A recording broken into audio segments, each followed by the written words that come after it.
कि सुख ही सुख हो गया,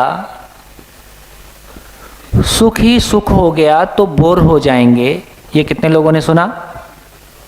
सभी ने सुना। तीसरा हमने सुना, बोले जितना हंसोगे उतना रोओगे। कितने लोगों ने सुना? जितना हंसोगे उतना रोओगे। अब हंसना है, मैं हंसना चाहता हूं लेकिन रोना चाहता नहीं, लेकिन हंसोगे तो रोओगे। अब पता नहीं मैं हंसूं कि रोऊं, बहुत मुश्किल है। ठीक, और क्या सुना? और क्या सुना? वो इसमें आ गया, सुख दुख साथ साथ है, एक ही सिक्के के दो पहलू हैं। हाँ, ये और झंझट है। अच्छे लोगों के साथ ही बुरा होता है ना? इसका मतलब अच्छा होना है कि नहीं होना है? हमारे दुष्कर्म हमारे सामने आते, वो तो अलग बात है, वो तो फिर भी लॉजिकल है। हाँ, दुख के बिना सुख का पता नहीं चलेगा, दुख के बिना सुख का पता नहीं चलेगा,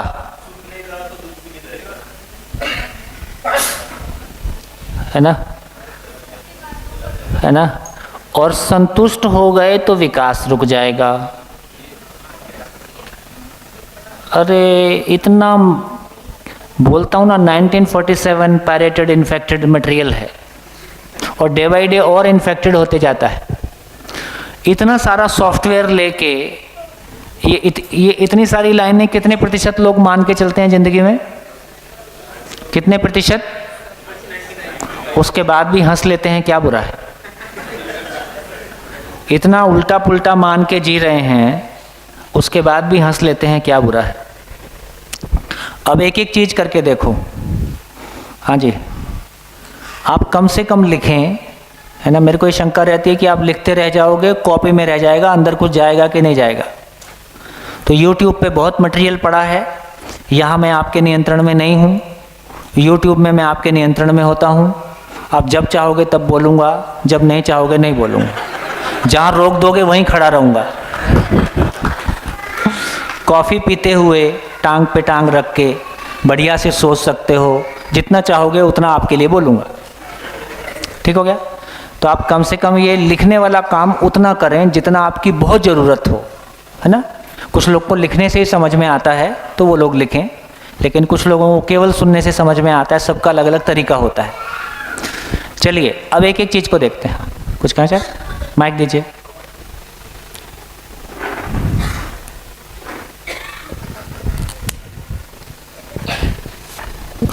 और राजा भैया वो पेन आने थे, आए?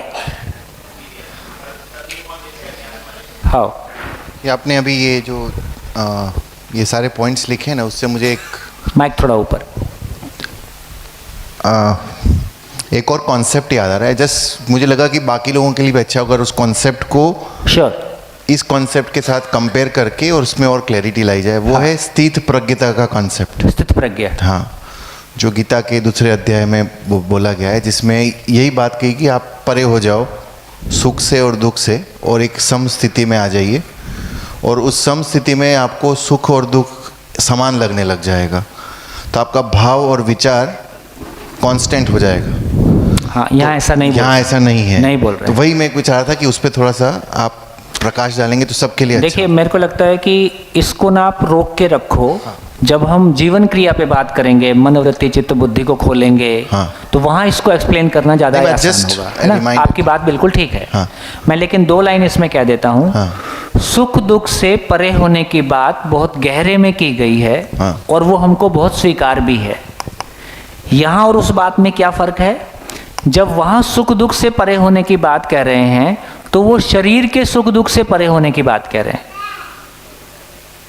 यहां जब सुख शब्द को इस्तेमाल कर रहे हैं, ये लार्जर कैनवस पे है ना?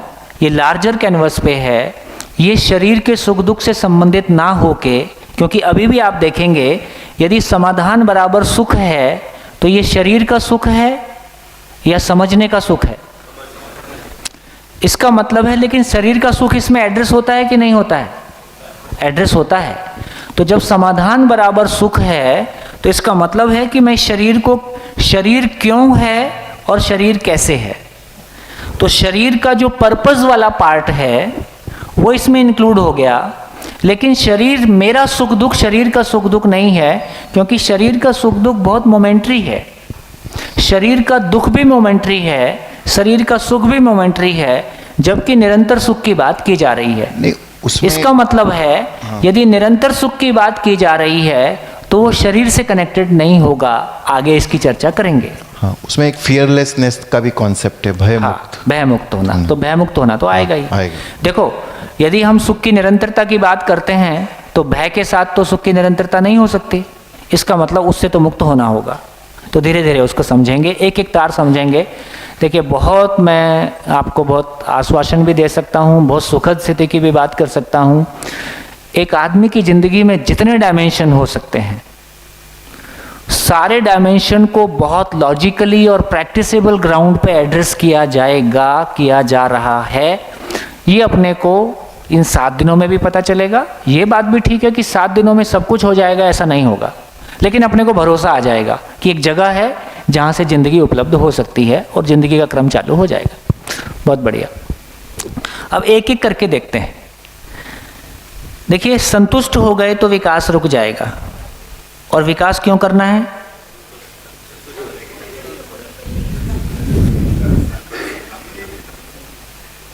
झंझट हो गया।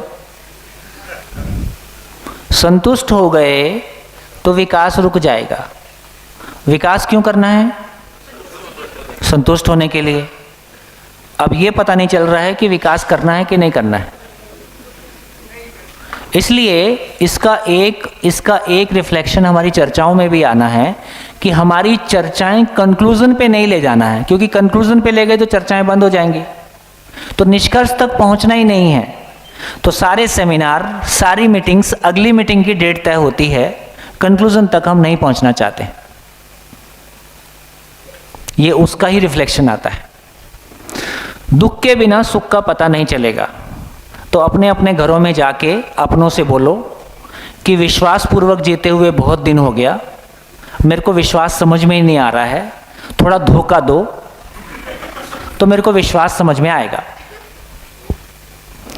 तो धोखा खा के विश्वास समझ में आता है कि विश्वास डायरेक्टली समझ में आता है?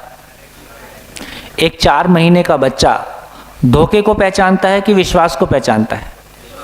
धोखा खा के विश्वास को पहचानता है कि विश्वास से विश्वास को पहचानता है?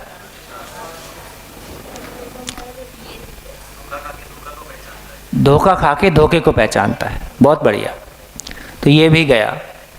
अच्छे लोगों के साथ बुरा होता है तो कोई अच्छा होना चाहेगा? और बुरा होना चाहेगा? बुरा होना मैं चाहता नहीं, अच्छा मैं हो नहीं सकता। ये भी गया। जितना हंसोगे उतना रोओगे। मैं हंसना चाहता हूं कि रोना चाहता हूं? और हंसोगे तो रोओगे। ये भी गया। सुखी सुख हो गया तो बोर हो जाएंगे। मैं सुखी होना चाहता हूं कि नहीं होना चाहता है? होना चाहता हूं। हो गया तो बोर हो जाऊंगा, इसलिए नहीं होना है। हूं कि नहीं हूं? सुख दुख साथ साथ है। आप चाहते हो क्या? नहीं चाहते, फिर भी वो है, ये कन्फ्लिक्ट है। तो आप पाएंगे कि हमारी पूरी जिंदगी कन्फ्लिक्ट से भरी हुई है। उसमें कोई क्लैरिटी ही नहीं है।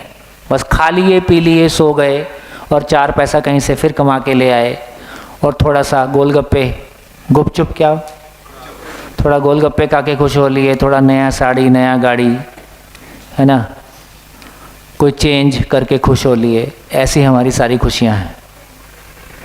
एक और है, बोले पहला सुख निरोगी काया।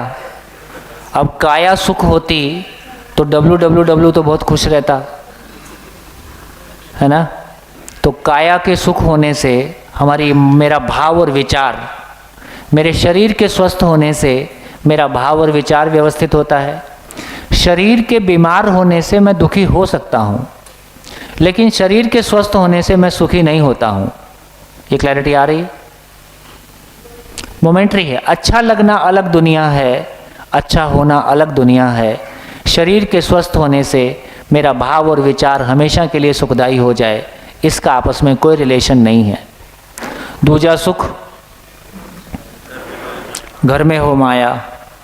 घर में कितना ही पैसा आ जाए, इससे मेरा और मेरे परिवार के भाव और विचार में शांति आ जाए, बल्कि अशांति आने की संभावना ज़्यादा है। तीजा सुख कुलवंती नारी। ये कुलवंती नारी क्यों होती है, ये पुरुष क्यों नहीं होता? क्योंकि सब पुरुषों का बनाया हुआ है। तो नारी को कहाँ वो भागवत की कथा में भेजते रहो, है ना, ताकि नारी अपना नियंत्रित रहे और मैं अनियंत्रित रहूं। तो कुलवंती नारी, यदि नारी बहुत अच्छी भी है तो उसका इतना ही मतलब है कि वो आपको दुख नहीं देगी, पर दुखी होने के लिए आपको दूसरे की ज़रूरत ही नहीं है। आपके भीतर भूतकाल की पीड़ा, वर्तमान से विरोध, भविष्य की चिंता आपके दुखी होने के लिए पर्याप्त है। आपके कॉम्प्लेक्सेस, दूसरों से कंपेयर करना, तिल तिल करके मरना, इसमें आप स्वावलंबी हैं, इसके लिए दूसरे की आवश्यकता नहीं है। हाँ, सेल्फ रिलायंट है ना इसके लिए, है ना। तीजा सुख, चौथा सुख पुत्र आज्ञाकारी। ये और खतरनाक है। कितने प्रतिशत लोग जिंदा रहने के धरातल पर हैं? कितने प्रतिशत? 99.9। ठीक। अब इनके सबके पुत्र आज्ञाकारी हो गए तो क्या होगा? जिंदा रहेंगे कि जिएंगे? जिंदा रहेंगे। आप क्या चाहते हो, आपके पुत्र जिंदा रहें कि जिएं? जिएं। तो आज्ञाकारी हों कि नहीं हो? नहीं हो।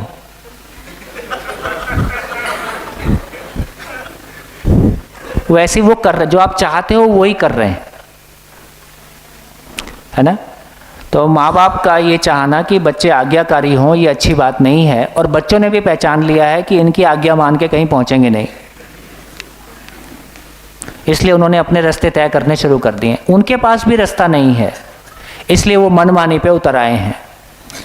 ये भी एक समझने लायक बात है कि जब तक एक मानव दूसरे मानव को श्रेष्ठ मानता है, जब तक एक मानव अपने सामने वाले मानव को पिता के रूप में, माँ के रूप में, गुरु के रूप में, टीचर के रूप में श्रेष्ठ मानता है, तो उसके सामने कैसा प्रस्तुत होता है? शिष्टाचार से प्रस्तुत होता है, वेल बिहेव्ड रहता है, उसकी बात मानने की कोशिश करता है।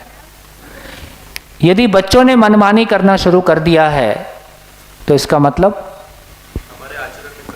मतलब है कि उन्होंने हमको श्रेष्ठ मानने से इनकार कर दिया है।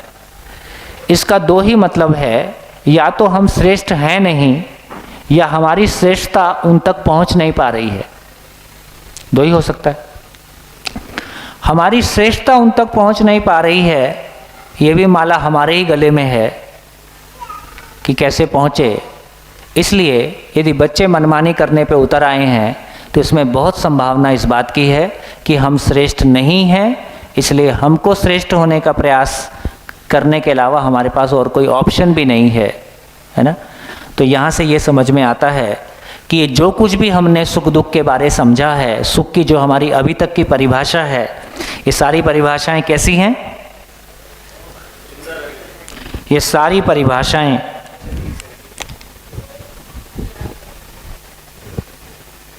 खत्म। ये सारी परिभाषाएं शरीर के तल से आती हैं, स्वयं को शरीर मानकर आती हैं, जिंदा रहने के धरातल से आती हैं। इसमें सुख नाम की कोई चीज़, इसमें निरंतर सुख नाम की कोई चीज़ नहीं है। अच्छा लगना और अच्छा नहीं लगना, इससे अधिक इसकी हैसियत नहीं है, औकात नहीं। तो पहली बार इस बात पे ध्यान जाता है कि जिस तरह से सुख को परिभाषित किया गया है, हमारी मैक्सिमम परिभाषाएं जिंदगी को लेके, मैक्सिमम हमारे वक्तव्य, मैक्सिमम हमारे एक्सप्रेशन, वो जिंदा रहने के धरातल से आते हैं। इसलिए कुछ भी बात करो, जिंदगी नहीं मिलती है, बाकी सब ठीक है। मंच पे बोलने के लिए बहुत कुछ होता है, घरों में क्या चलता है वो हमको आपको पता है। बढ़िया, क्या समझ में आया? क्या समझ में आया? सुख को लेके क्या समझ में आया? सुख को लेके क्या समझ में आया? सुख क्या है? सुख एक स्टेट ऑफ माइंड है, एक ऐसा स्टेट ऑफ माइंड जिसमें कोई कन्फ्लिक्ट नहीं है, जिसमें हार्मनी है, और हार्मनी की निरंतरता है, हमेशा हार्मनी है। तो सुख एक स्टेट ऑफ माइंड है ना? इसका मतलब है समाधान बराबर सुख है। शरीर से जो कुछ भी पाया अच्छा लगता है, वो स्टेट ऑफ माइंड से उसका कोई ज़्यादा रिलेशन है नहीं। कोई नहीं, थोड़ा बाहर घुमा दो।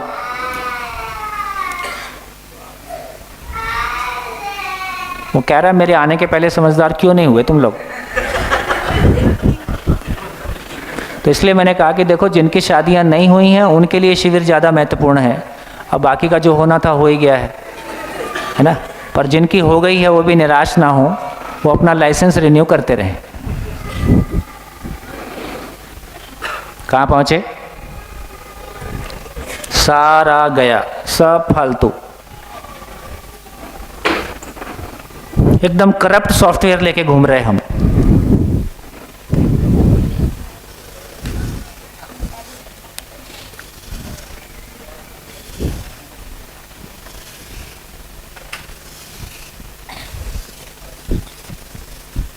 चलो, तो एक क्लैरिटी बन गई कि अब तक हम सुख को क्या मान रहे थे और सुख क्या निकला, इसलिए ये आज तक नहीं मिला। सुख को हम ऐसा मान रहे थे, इसलिए इसकी अल्टीमेट लाइन कैसे मैनिफेस्ट होती है। कितने लोगों ने ये सुना है, सुख दुख साथ साथ है, जीवन एक संघर्ष है, संसार माया है, कुछ समझ नहीं आया। ये इसका अंतिम निष्कर्ष है। सारे बुजुर्गों के पास ये निष्कर्ष होता है, इसलिए जवान हमेशा बुजुर्गों से बच के रहते हैं। वो ठीक ही करते हैं, क्योंकि अभी उनकी आशा टूटी नहीं है। तो जिनकी आशा टूट गई है उनके बारे में कहा कि लोग 35 में मर जाते हैं, 70 में दफनाए जाते हैं।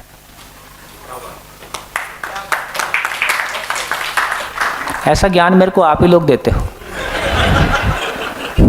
हर शिविर में कई ज्ञानी लोग आते हैं, कुछ नया नया एडिशन करते रहते हैं, तो मैं भी सुना देता हूँ, फिर कोई नया सुना देता है। ये ज्ञान का एक्सचेंज चलता रहता है।